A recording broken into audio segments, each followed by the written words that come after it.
I want to share with you something that's really so important to me that I want to be able to communicate these ideas to everyone, because I know from the thousands of people I've helped that it can help you too.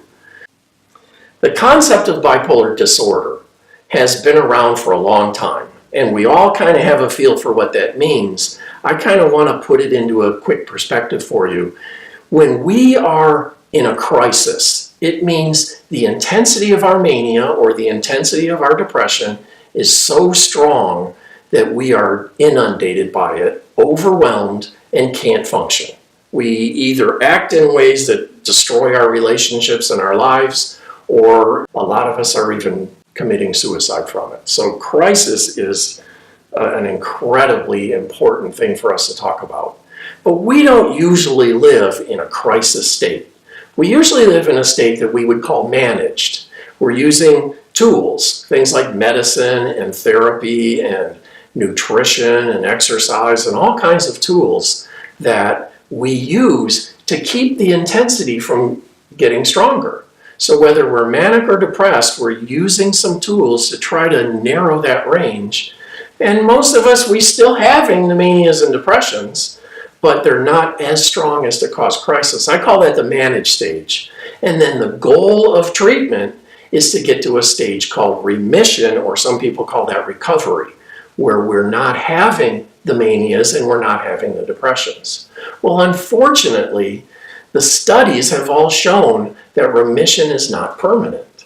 We might be able to get there, but sooner or later, whatever it is we're using to get there no longer works, and we're back into a crisis again, unfortunately. So it creates a vicious cycle where we go from crisis to managed to recovery and back to crisis again, which means every moment while we're in recovery, we're wondering when that next crisis is going to come again. And that is just an unacceptable outcome. So I invented about 15 years ago an idea called Bipolar in Order.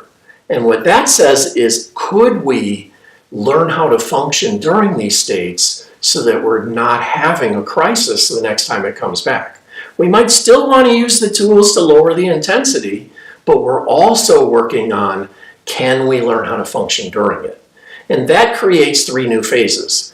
There's the phase that says, I've broken out of the mindset of crisis, managed, and recovery, and now I'm kind of free from that idea.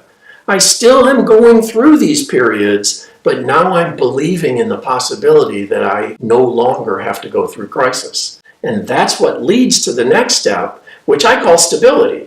Stability means even though we're having intense states just as high as the ones where we used to be trying to manage them and we were still getting in trouble with them, now those level of states no longer control us. We're completely in order in terms of our behaviors. We're still experiencing those states, but they're not controlling us anymore.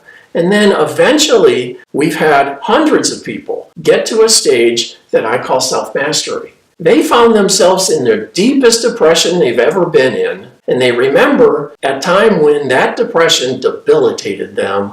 Now they're in that state and they can function normally. Now, this isn't something that happens overnight, but it is possible. We've created it in so many people that you can no longer deny it. So the bipolar in order concept is to teach us how to make that happen. And I've spent the last 15 years working on a program that was designed specifically to create bipolar in order. So it's not just a play on words, it's a concept that says I can still be bipolar, because the reality is no matter what they've tried, they can't make my bipolar go away. I will still have periods of mania and I will still have periods of depression. So I'm still bipolar, but it's in order in the sense that it no longer controls my behavior or ruins my life. So that's the most important concept for people to get. Now I can talk about what is it that we do to make that happen. My name is Tom Wooten, and I created these ideas about 15 years ago, and ever since I've been tweaking carefully how I can best help create these results in everybody else. We've had thousands of people through our programs over the years, and hundreds of them have gotten the ultimate conclusions, but most of them, practically all of them, have stated that their life got substantially better and they're well on the path to what I call the ultimate result, which is self-mastery. So their lives are working better, their relationships are working better, they're able to work again, they're able to live a normal life, even though they're still going through periods of mania and depression. Over the years, I kept changing and working on what are the best methods, and I got it down to there are 8 essential things that you have to know about in order to do that. And I just want to briefly share those with you right now. To me, the most important thing to start on any path towards improvement is to understand the concept of introspection. Introspection means to look within, but we have to know how to look within in a way that's productive for us. Most people, matter of fact, all of the people that I've talked to have all said that we have a tendency to beat ourselves up, and that's not healthy for us. Well, the next thing we need to do is look at the core relationships between different aspects of our states. How intense is our state? Because it's different at every level of intensity. Hypomania is a completely different thing than a full-on mania, for example. A low-level depression is completely different from a deep depression. So we need to know at each level of intensity how aware of that state we are, how well do we understand how to function during that state, how well do we actually function during that state, how comfortable are we being in that state, how comfortable are the people around us with us being in that state, how much do we value not only our ability to function in that state, but the state itself. Do we see that that state has given us, sometimes amongst all of the terrible things, some values in our lives? And then last but certainly not least, how much time can we be in that state before it's necessary for us to turn it down because it could become a real problem for us? Also, how much time can we be in that state before it starts to escalate? Understanding this relationship between all of these things is critically important. Well, in order versus disorder is the next step in our program, and that's helping us to understand the difference between the times when our behavior is working for us. It means I know my core values and I'm living up to them. And what I call disorder, which is I'm not living up to the person I want to be. It's a complicated topic and a difficult one to do. So we need to have that ability to introspect before we can do that. The next thing we want to do is learn how to find the most productive zone for making progress. You know, when we're in our most extreme manias and our most extreme depressions, about the best thing we can do is hang on and survive it. It's not the best time to make progress. If you think about this in terms of a sport, when you're playing a sport, if you're playing people always less skilled than you are, you never really grow. If you play people who are a little bit better than you, that challenges you and gets you to be able to do better. If you play people that are so much better than you that they easily wipe you out, you get frustrated and maybe even quit. We want to do the same thing with bipolar. We want to find the state of mania and the state of depression that is inside our comfort zone, means we're comfortable with our ability to do it, and it's not really that challenging for us. But now the most important place we want to find is slightly outside of that, where we have to up our game, try a little bit harder, but we can. That's where we can make the most progress. The next thing we want to do is make sure we have tools in place to lower the intensity when our state gets outside of our comfort zone, and especially when it gets way outside of our comfort zone. So we want to have a very strong toolkit. What we do is we try to break that into 3 different things. Here's the tools that are free and easy to use, but they're not necessarily that effective for us. Things like going for a walk and watching our diet and being with friends, those kind of things can help, but they're often not strong enough tools to really lower our intensity. We also want to look at cost tools, things like therapy and medicine and vitamins and vacations and massages and things that I have to pay for in order to use those tools. They tend to be stronger tools, but we need to have those in place before the time comes that we have to use them.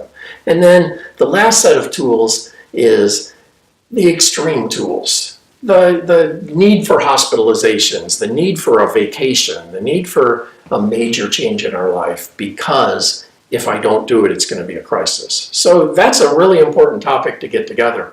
But the next one, to me, is the most important of all, and that's accounting for time.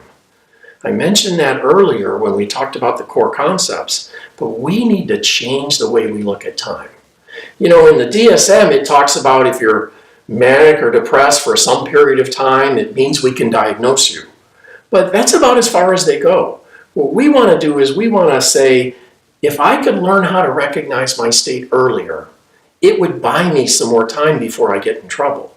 And then we want to estimate how much time do we have, and we want to be able to use that time effectively. And we have a method that shows us how to do that and make the best of the time that we have. The next thing we want to look at is, how do we turn our state to our advantage? Can we recognize some of the things that we can do with our state that are good for us and are useful for us, and can we learn how to minimize the things that are not? And that's a difficult topic to grasp, but it's an important one, or we're never really going to get to the point where we would say bipolar has become an advantage for me. And then last but not least, we want to have a realistic plan for success. We want to be able to say, I've got realistic goals, and I'm not going to beat myself up because I couldn't achieve them. So I need to set realistic short-term goals, but there's another part of that where we want to stop setting limiting goals. We want to say our future can be whatever we want it to be, but it's going to take us some time to get there. Bipolar in Order in its best incarnation does not happen overnight. It takes us time to make it happen. We see people who get pretty good results pretty fast, but it's more realistic to set realistic 6-month goals and say, this is what I expect to accomplish, and it reasonably can happen, but then pie in the sky future goals that say, I'm going to hold that out as the ultimate goal I can have. So if you think about these 8 essential steps, there needs to be a system around that that makes sure that they're done in order, because we've tried every different order of these, and they're done properly. You can take these ideas and use them on your own, but I would like to share a little bit more about each one of those steps with you. So thank you very much for listening, and I hope you come back for some more lessons from us. Thank you very much.